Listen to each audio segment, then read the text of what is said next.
Hey everybody, it's Brent, and I just wanted to make a quick, well, I don't know how quick it will be. I don't want to lie to you. A video over making a soap note, and I know that the Kettenbach book is not the best book in the world, and so I know that maybe some of that is not making sense for you.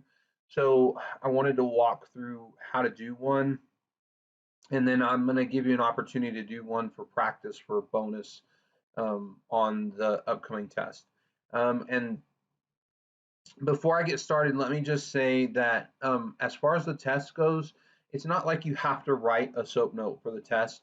It's going to have a section of matching where you have to know, like, it's going to say um, patient is alert and oriented times 3. Okay. Maybe that's a hint. And you have to decide whether that would go in the subjective, the objective, the assessment, or the plan part of your SOAP note. And so it's just matching and picking whether different things go in different sections. And so I will kind of go through um, what goes in each section, and I'll show you actually how to write a SOAP note here. So I'm going to switch views here real quick and pull up this Word document here. And so what I've done here is I've written a mock scenario. Trinity Jones is a 52-year-old woman who is status post right total knee replacement on February 12th, 2020.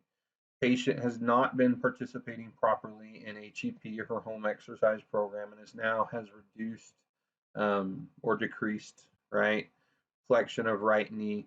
Patient active range of motion for right knee flexion is 88 degrees and passive range of motion is 94 degrees of flexion. Um, and so that means with our goniometers, we've measured that, and she can actively on her own get 88 degrees. And then if we push her and measure further, she can get to 94 degrees of flexion. Um, Normal is, I believe, 135 degrees.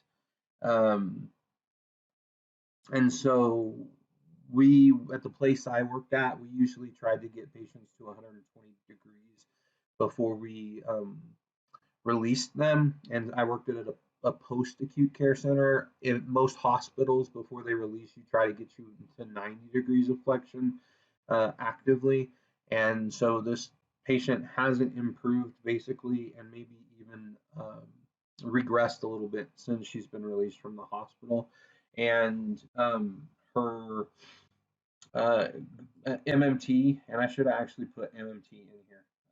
So I would have made a mistake here. Patient right knee MMT for flexion for manual muscle test is 3 out of 5. So she doesn't have enough strength in her quadricep, and we need to help strengthen that. Um, and so I'm going to show you. I'm just going to talk to you real quick about what I would do for this patient, and then I'm going to kind of map that out in a SOAP note. So the first thing you're going to do, obviously, is the patient is going to come in, and you're going to address the patient, introduce yourself as student PTA, and then you're going to kind of ask her how she's doing today, ask her her pain level on a scale of 1 to 10. Or actually 0 to 10, 0 being no pain, 10 being the worst pain you've ever felt. Where is her pain?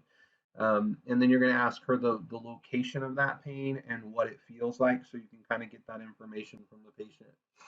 And then you're also going to just make sure the patient is kind of with it. So you're going to ask the patient, can you tell me your name? Do you know like what date it is? Do you know where you are and what's going on, right? So that's what alert and oriented times 3 means. So um, the so anyways, that's how you would start the treatment. The next thing you're going to look at is you're going to want to um, work on improving the patient's knee flexion, right? So in order to improve knee flexion, you're going to have to stretch the quadriceps muscles because those have grown tight um, from keeping the leg extended for too long and never fully flexing it, right?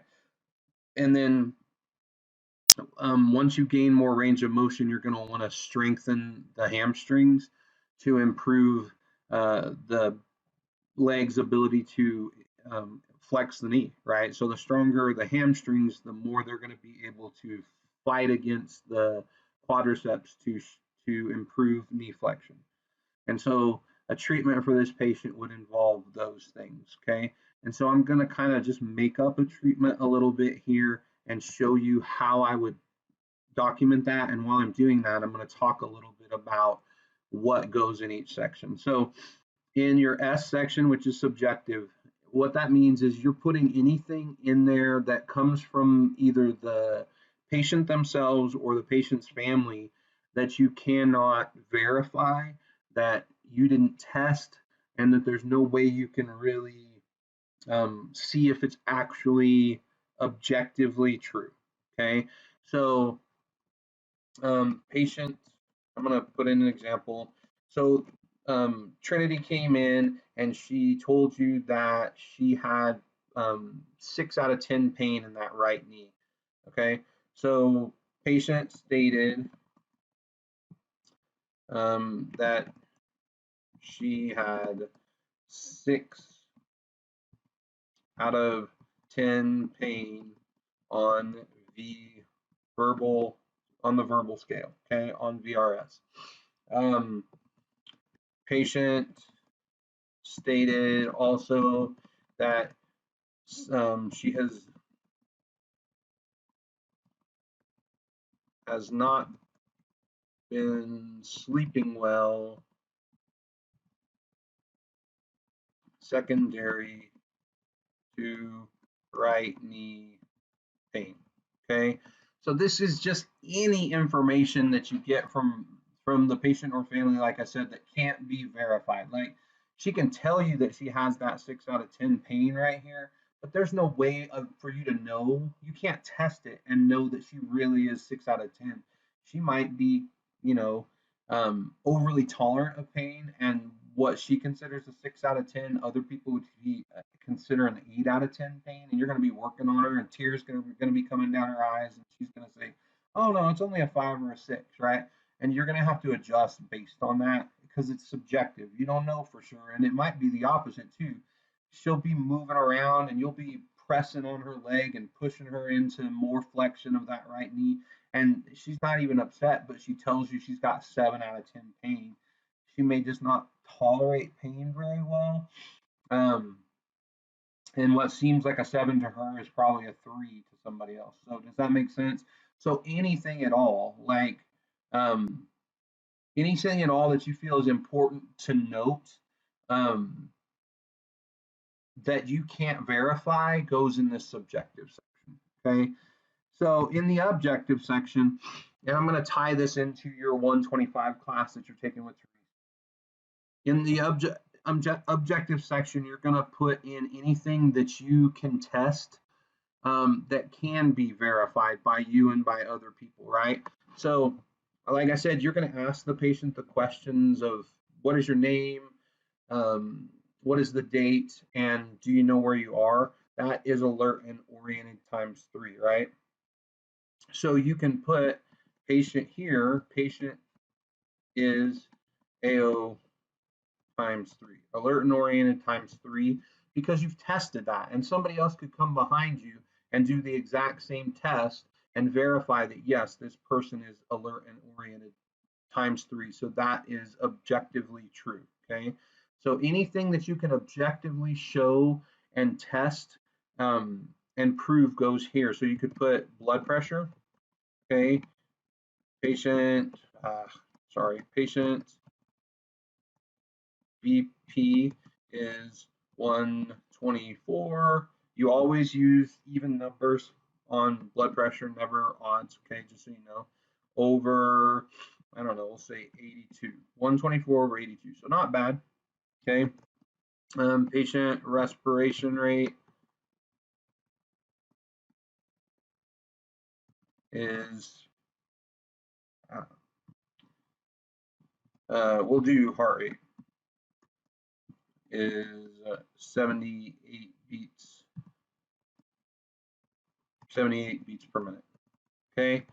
And so these are verifiable facts that you took prior to the test. So you're going to do more work on the patient, right? And so one of the things that you're going to do is perform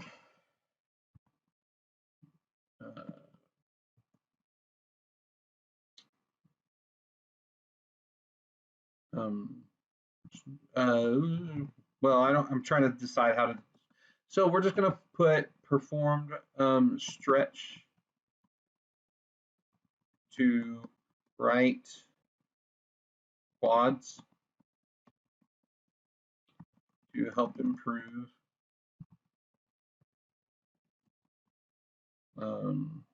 knee flexion. So help improve right knee flex. Okay.